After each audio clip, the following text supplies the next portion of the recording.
Em nome do Pai, do Filho e do Espírito Santo. Amém. Graças e louvores se deem a todo momento ao Santíssimo e Diviníssimo Sacramento.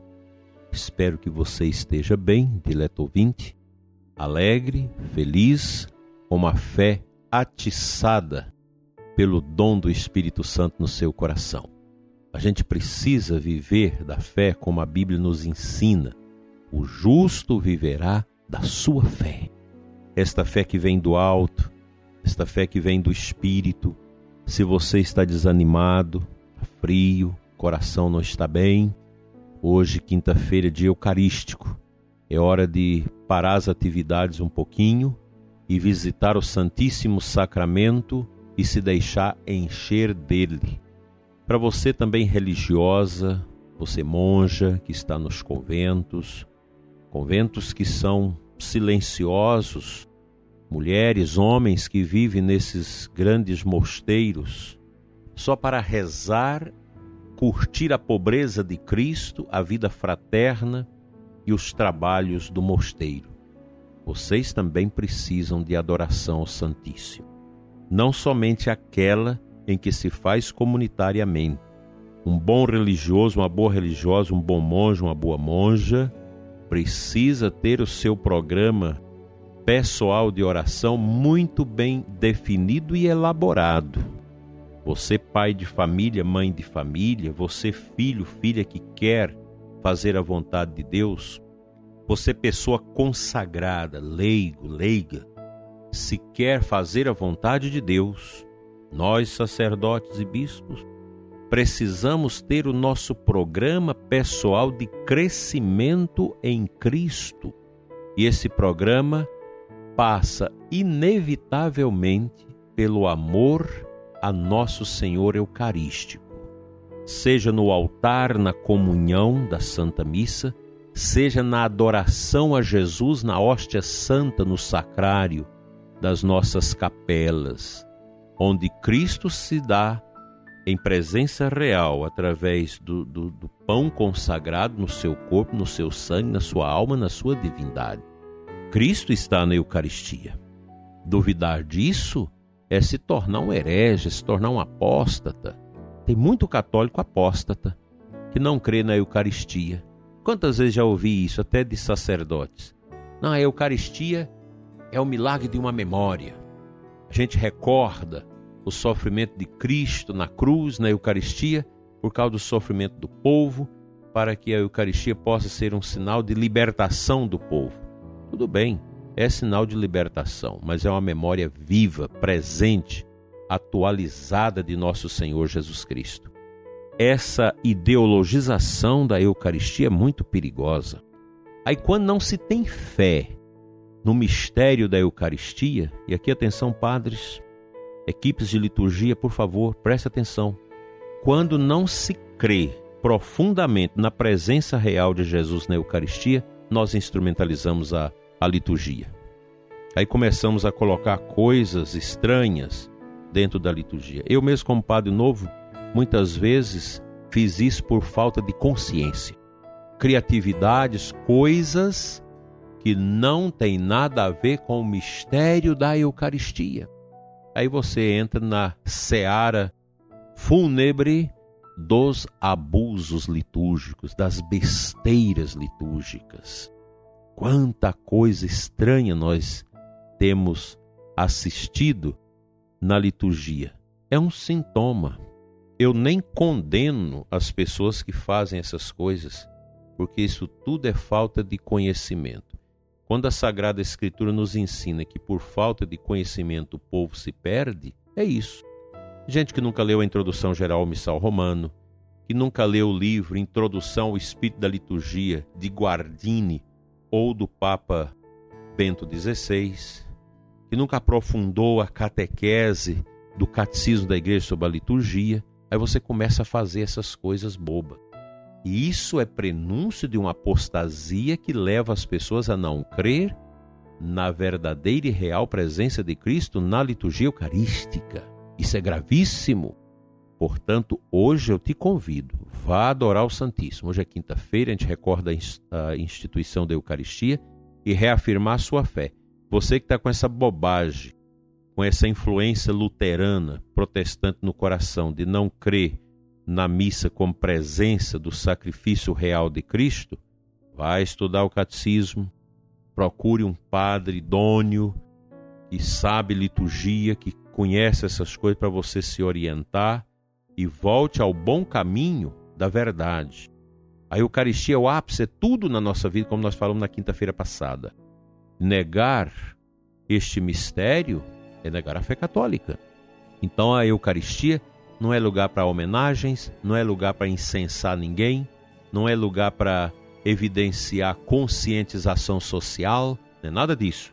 A Eucaristia é a singeleza da celebração do mistério do Calvário que se reatualiza de maneira presente na nossa vida, nos nossos altares.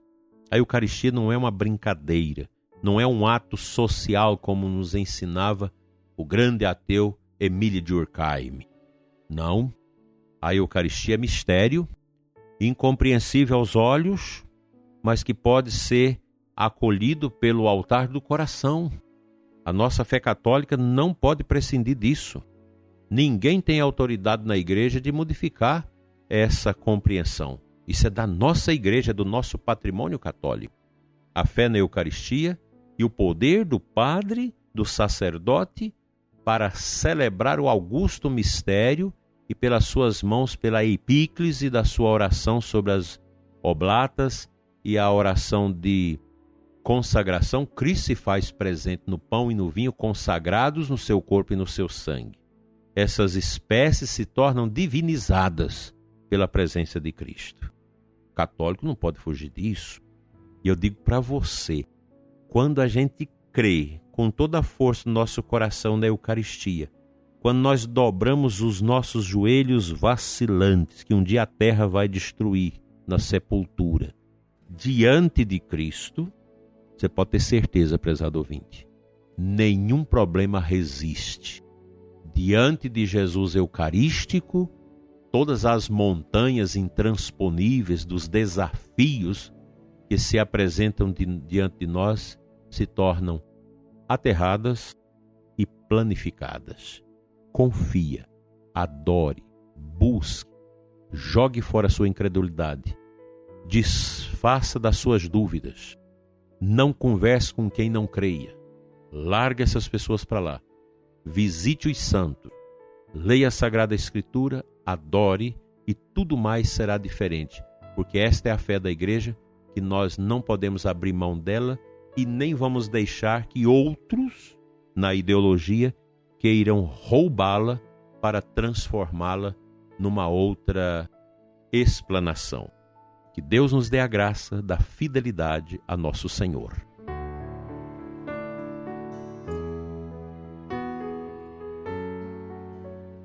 Hoje nós lembramos São Martinho de Tours, esse santo do século IV, que fez uma experiência bonita de dar a metade do seu manto para um pobre.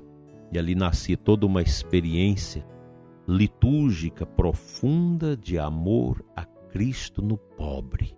Quando a gente ama a Eucaristia, a gente ama de verdade os pobres, não com ideologia, não com politicagem, mas com a caridade que vem de Cristo. Olha o que Jesus diz para nós no Evangelho de hoje, Lucas 17, 20 a 25. Naquele tempo, os fariseus perguntaram a Jesus sobre o momento em que chegaria o reino de Deus. Jesus respondeu: o reino de Deus não vem ostensivamente, nem se poderá dizer está aqui ou está ali, porque o reino de Deus está entre vós. Olha que bonito isso. Como eu vou saber disso? Abrindo-me ao Espírito Santo, como São Paulo nos exorta, nos ensina lá no capítulo 12 da primeira carta aos Coríntios, quando o apóstolo nos ensina que é preciso o discernimento dos espíritos para você saber se as moções que você tem, as compreensões que vêm ao seu coração, elas vêm de qual espírito? Do seu espírito humano, que nasceu pagão?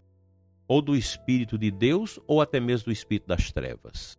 A gente precisa saber fazer esse discernimento, e ele funciona, esse discernimento. O cristão procura traçar a sua vida sempre segundo o discernimento.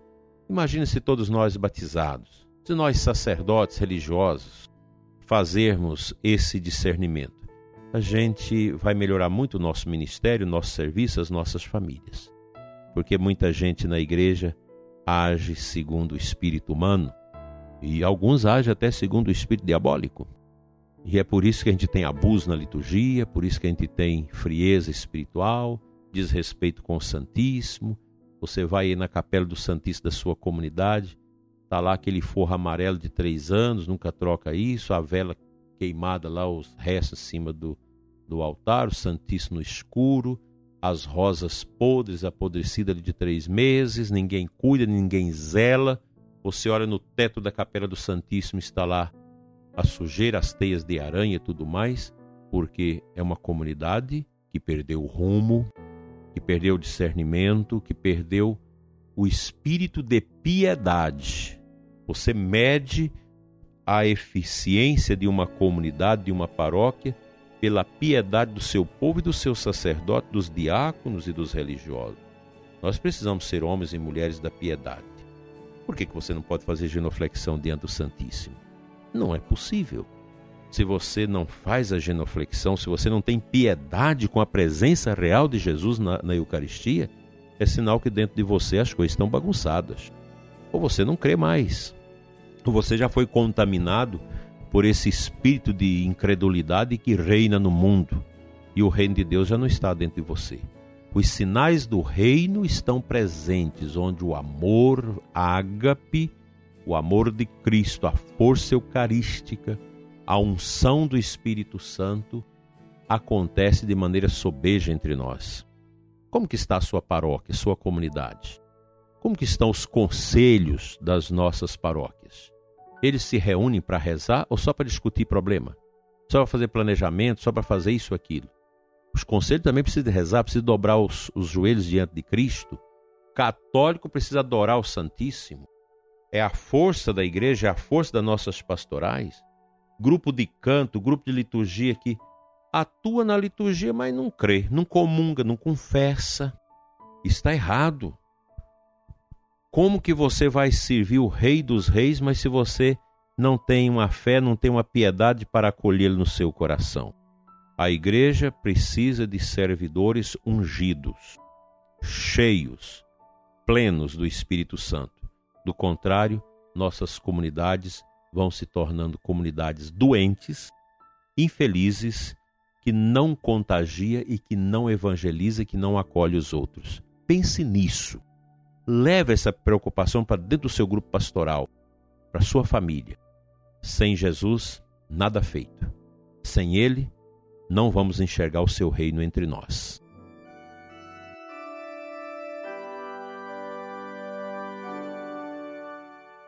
Pai de bondade, abençoa o ouvinte desse programa para que tenha um coração eucarístico, cheio da Tua presença e do Teu amor. Dai-nos, Senhor, esse desejo grande de ajoelharmos diante do Teu Filho Jesus, presente na hóstia pobre consagrada, para adorá-lo e encher o nosso coração dos sinais do Seu reino, hoje e sempre. Amém.